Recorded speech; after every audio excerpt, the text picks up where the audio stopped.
샬롬, 하나님의 평강이 여러분의 삶에 가득하시기를 바랍니다. 철학에서 말하는 인간은 두 세계를 살아가는 존재다 이렇게 표현합니다. 두 세계란 우리의 몸은 이 세상의 물질적인 세계에 갇혀서 살아가지만 우리의 생각과 신앙은 이 세상 너머의 세계를 살아간다는 거죠.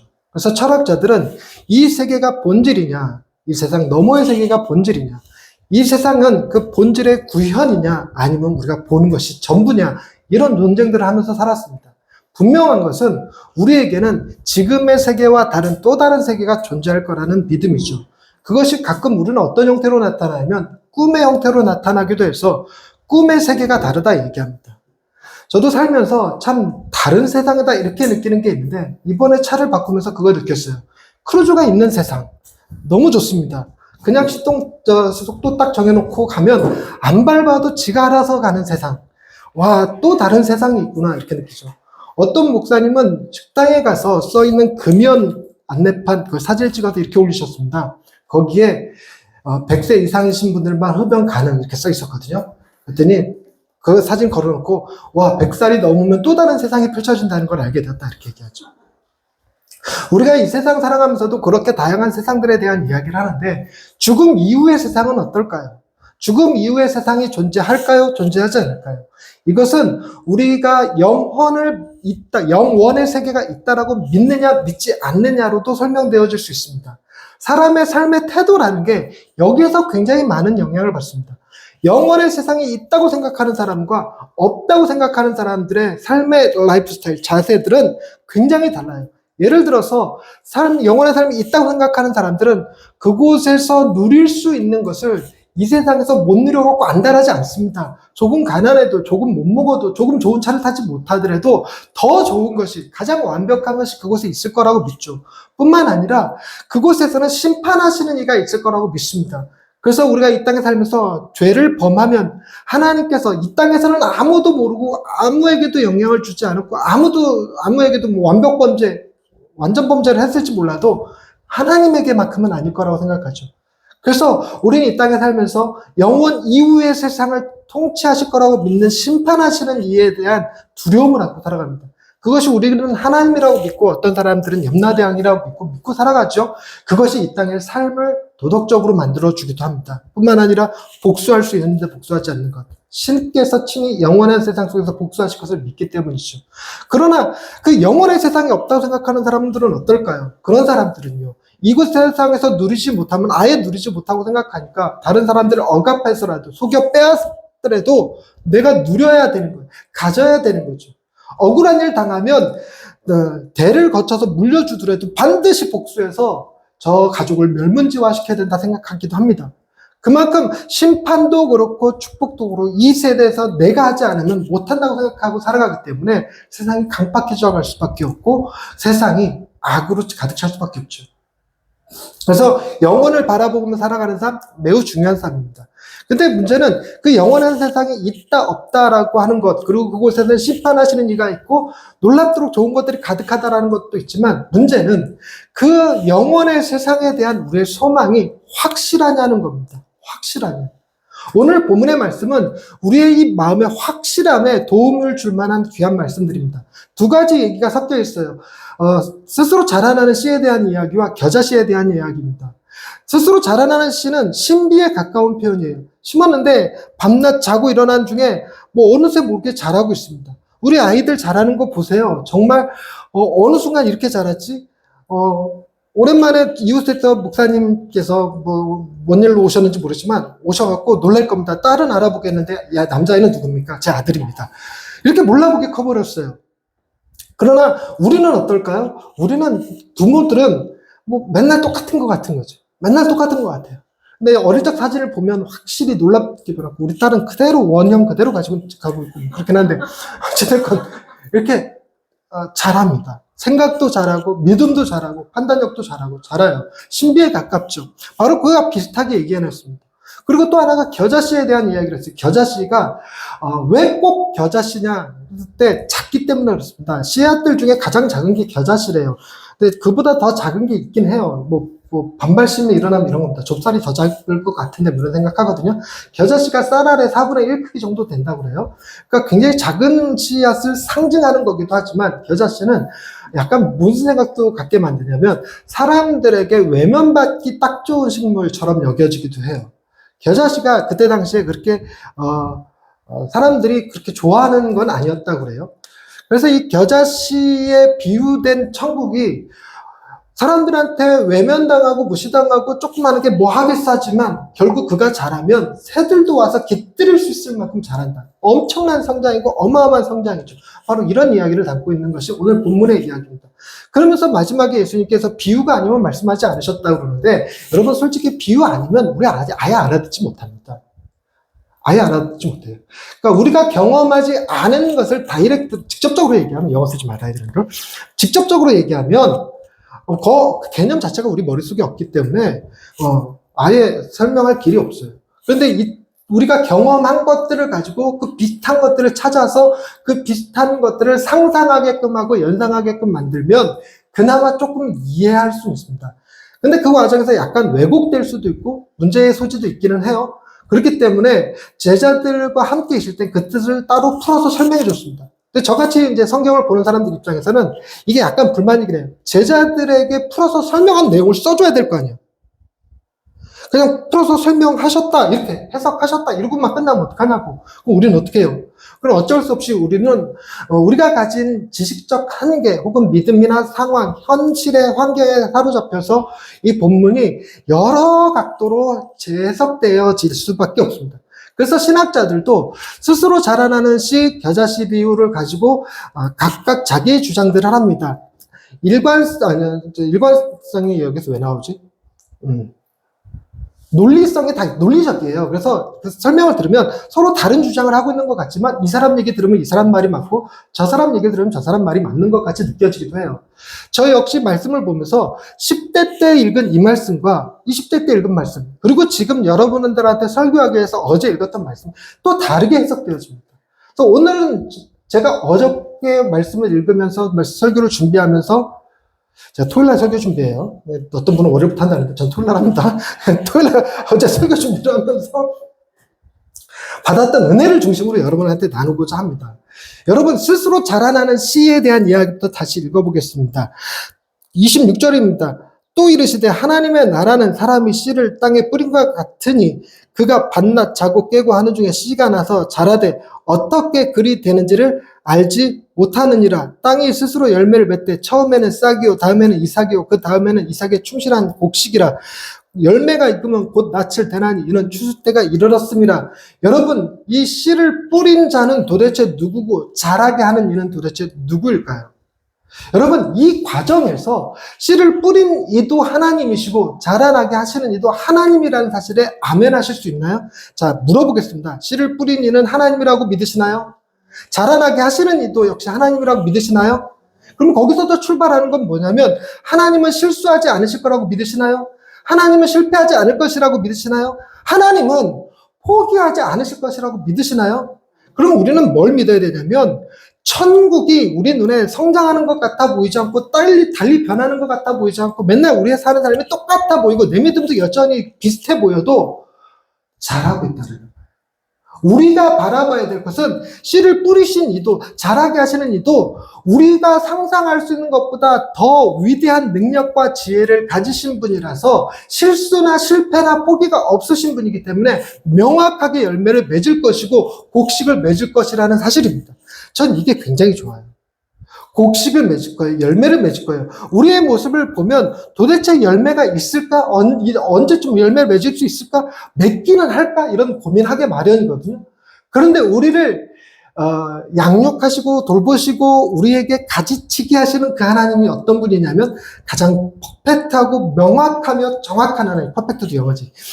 정확한, 완벽한 그 하나님이십니다. 그래서 제가 감동이 되는 건 이런 겁니다. 제가 가지치기를 하잖아요. 그러면 열매를 기대하는 마음으로 가지치기를 하긴 하지만 어설프게 잘못 자르면 열매가 아예 안 날 수도 있고요. 열매가 작을 수도 있습니다. 그러나 어찌됐건 제가 가지치기를 할 때는 열매가 안 날 걸 기대할까요? 열매가 좋은 열매를 맺을 걸 기대할까요? 좋은 열매를 맺을 걸 기대하고 자릅니다. 좋은 열매를 맺을 걸 기대하고 잘라요. 저 같은 사람은 그렇습니다. 그런데 만약에 프로 농부라면,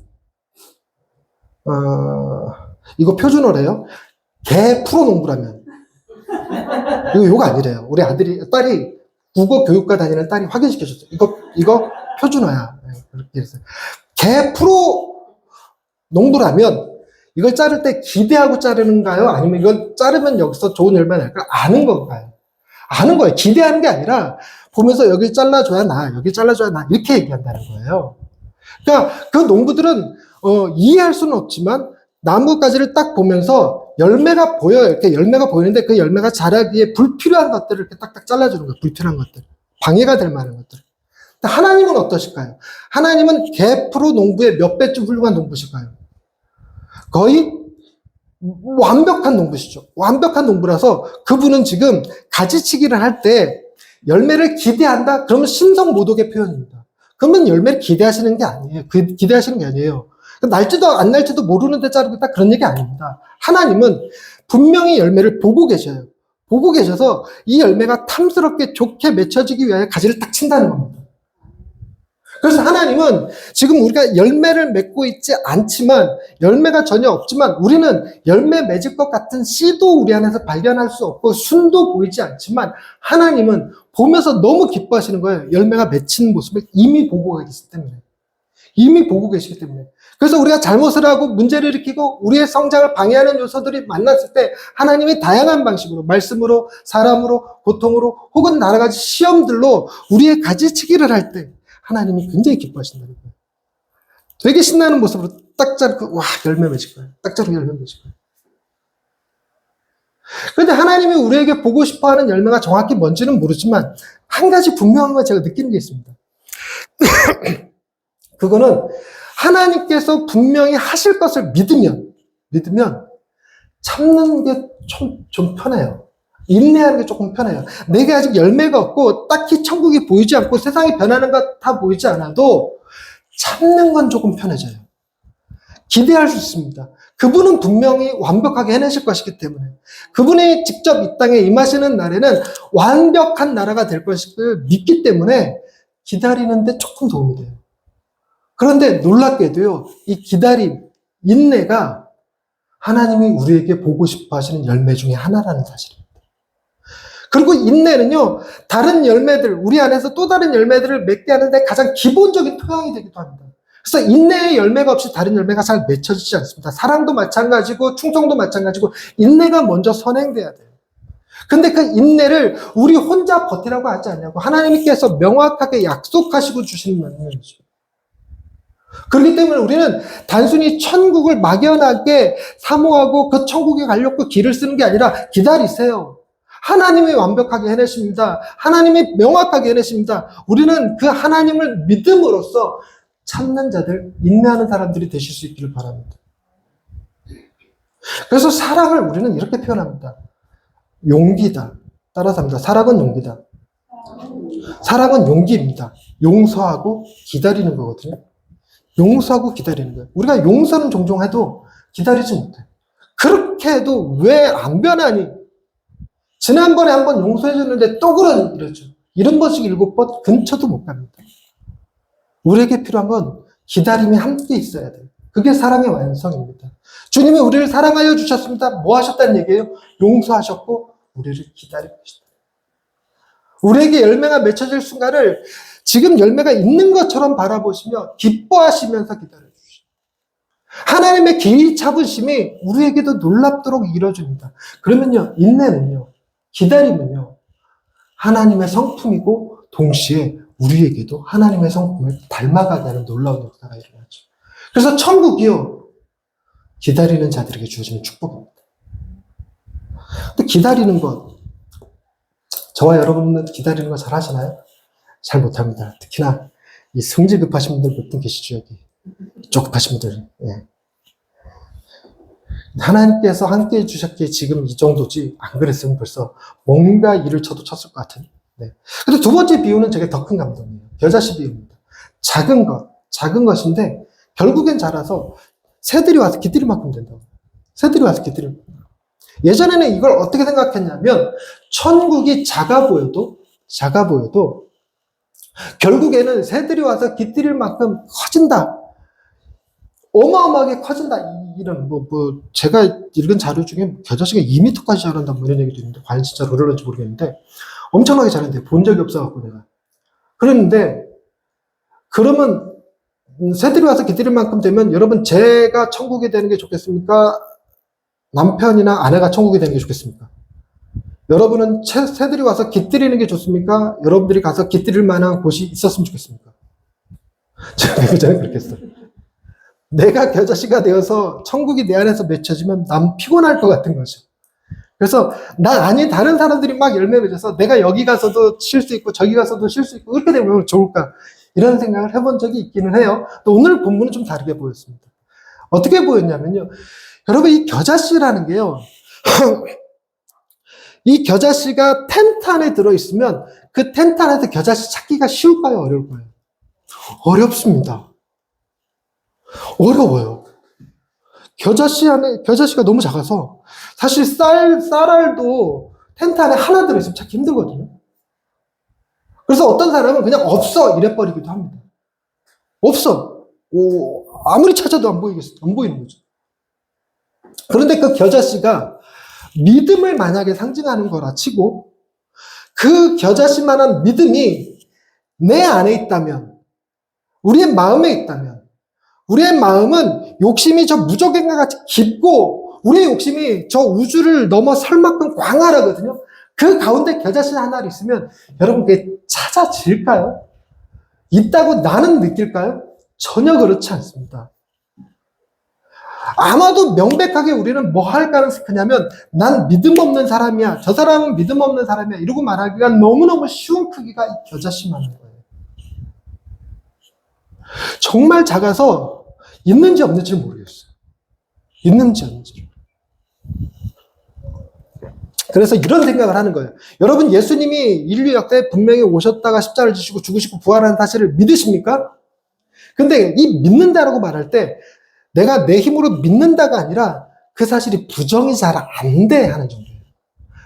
내가 너를 믿어 정도가 아니라 그래 내가 너를 부정할 수는 없을 것 같기는 해. 이 정도의 믿음. 그래서 믿는다고 말은 하지만 의지하진 않고 기대하진 않아요. 그냥 부정하지 않을 뿐이야. 우리 딸이 저의 사랑을 믿을 겁니다.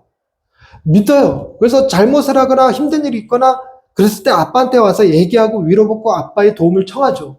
그런데 아빠의 사랑을 믿는 게 아니라 하도 들어갖고 그래 있는 거 그냥 뭐 없다고는 내가 말 못하겠어. 없다고는. 그런 상황이 되면요. 아빠의 사랑을 부정하지는 않지만 와서 기대지는 않습니다. 문제가 생겼을 때 스스로 다 해결하려고 주지 아빠한테 얘기하지 않아요. 어쩌면 우리의 믿음과 신앙이 딱 그 수준이거든요. 하나님을 믿는다고 그러지만 믿는 게 아니라 계시지 않다라고 부정하기가 힘들 정도인 거지. 그러니 부정하지 못해서 하나님 앞에 나와서 예배드리고 11주도 하고 헌금생활도 하고 이러고 있지만 그렇다고 삶의 전부를 맡겨드리는 건 아니에요. 그 정도의 수준의 믿음일 수 있어요. 그런데 놀랍게도 없는 것보단 몇 배 나을까요? 없는 것보단 몇 배 나을까요? 입으로 말할 수 없이 많아요. 결과가 값이 달라요. 천국이 우리 안에서 나오는 거예요. 보이지 않는 겨자씨가 어느 순간 내 안에 있었네? 어느 순간 알게 될까요? 내 믿음이 어느 정도 자란 다음에, 천국이 어느 정도 자란 다음에 알게 될까요? 겨자씨가 있었었구나, 그때도. 있었으니까 자랐겠지. 그런데 누가 도대체 씨를 뿌렸고 그 겨자씨를 이제 심었을까요? 그리고 하필이면 천국을 설명하는데 왜 이런 방식이었을까요? 이게 오늘의 고민 포인트였습니다. 여러분 예수님께서 이 땅에 오셔서 말씀을 증거하시고 많은 사람들의 병을 고치시고 그리고 죽은 자를 살리시고 오병이의 기적을 행하시는 일들은 결코 작은 일이 아닙니다. 그 방향으로 그냥 끌고 나갔으면 엄청난 군대를 일으키실 수 있었고 강한 나라를 만들 수 있었으면 세상을 정복하실 수 있죠. 엄청난 힘을 가지신 분이시니까요. 엄청난 일을 행하실 수 있는 분이잖아요. 단순히 상상력만 동원해도요. 전쟁 치를 때 뭐만 가지고 가면 식량이 해결되느냐? 오병이어만 가지고 가면 식량 자체가 해결돼요. 여러분 무기라고는 커터칼 하나씩 쥐어줘도요. 우리가 얼마든지 적들을 물리치는데 하등 문제가 되지 않아요. 왜냐하면 다치고 죽으면 주님이 어떻게 하실 거기 때문에. 살리실 거기 때문에. 여러분, 우리가 커터칼 들고 덤비는 거 처음에 적들은 우습게 여기고 팍팍팍 죽이는데 다음날 똑같은 애가 또 커터칼 들고 덤비면 기겁합니다. 기겁해요. 그냥 죽을 거예요. 그게 주님이신데 그렇게 일하실 수 있는 분이 왜 제자들도 기대했거든요. 로마의 압제로부터 이스라엘을 해방시키시고 왕 위에 올라서 그 우편에 좌편에 자신들이 앉을 것을 상상하기도 했었거든요. 그런데 예수님은 그렇게 하지 않으셨어요. 어린 나귀 새끼를 타고 예루살렘에 들어가셨고요. 가장 치욕스러운 죽음이라는 십자가형에 죽었어요. 그분이 다른 사람을 살리실 수 있으셨으나 본인은 죽었고요. 얼마든지 하늘에 우박이 떨어지게 하고 빛을 잃게 하고 천군들을 동원해서 전쟁을 치르실 수 있는 분이지만 무기력하게 십자가에서 돌아가셨어요. 그분은 약함으로 시작하셨습니다. 그분은 패배하심으로 시작하셨어요. 그런데 놀랍게도 그분의 시작은 부활로 시작됩니다. 다시 산다는 거예요. 주님이 친히 부활하셨습니다. 그리고 그 부활을 목격한 사람들은요, 그 부활을 자기만 알고 그냥 가만히 있을 수가 없었어요. 그래서 그 얘기를 할 수밖에 없어요. 죽인다고 하더라도 목숨을 걸고 이야기를 합니다. 주님 부활하셨다고요. 주님 부활하셨으니까 나도 부활한다 그 얘기를 하는 건 아니고 그냥 주님 부활하셨다고요. 막연하게 내게도 부활이 있을 것 같은 느낌으로 말을 하죠. 놀랍게도 그 부활하신 주님을 연구하고 전하고 메시지를 증거하고 하다 보니 점점 더 그 예수님이 내게서 중요한 분이 되어지고 그러다 보니 그분이 행하신 일이 나의 모든 죄를 용서하시는 수준에서 끝나는 것이 아니라 나를 하나님의 자녀가 되게 하시고 그 어마어마한 하나님의 나라를 상속받게 하시기 위한 일이었다는 거예요. 그 시작이 사람들 눈에 미련한 것이고 어리석은 것이었습니다. 지극히 작은 것이었어요. 그 언제 잘하는 줄 알아? 그걸로 어떻게 시작을 해? 그러나 하나님의 나라는 명확하게, 정확하게 하나님께서 이루신다는 사실과 그 시작이 겨자씨였어도 새들이 깃들일 만큼 풍성해질 것에 대한 약속의 메시지입니다. 여러분들 안에 있는 믿음의 크기 얼마나 크냐, 얼마나 강하냐 아무 의미 없고 아무 관심 없습니다. 이렇게 얘기하면 거짓말이고 관심 많아요. 언제 믿음이 자라? 답답해 이럴 때도 있기는 한데 그러나 저에게 분명한 확신이 있으니 여러분 안에 이 겨자씨만한 믿음 분명히 있다는 겁니다. 주님이 심으셨고 하나님께서 지금도 자국되고 하는 중에 어떻게 자라는지 모르지만 자라게 하고 계셔요. 그래서 우리는 분명 뭘 경험하게 될 거냐? 하나님의 나라를 모든 이가 와서 깃들일 수 있을 만큼 큰 나라를 우리가 경험하게 될 것을 믿습니다.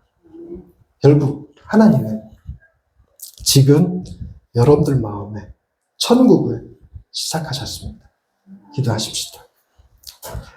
하나님, 우리 안에 있는 천국, 지극히 작은 것 같아 보이고 언제 자랄까 심히 의심되고 걱정스러울 만한 일이지만 명확한 것은 그걸 심으신 이도 자라게 하시는 이도 하나님이시라는 사실이 큰 위로와 감사가 됩니다. 우리 스스로를 바라보지 않고 우리에게 행하신 이 하나님을 바라보며 그 천국을 기대하는 마음으로 살아갈 수 있게 하옵소서. 예수님의 이름으로 기도드립니다. 아멘.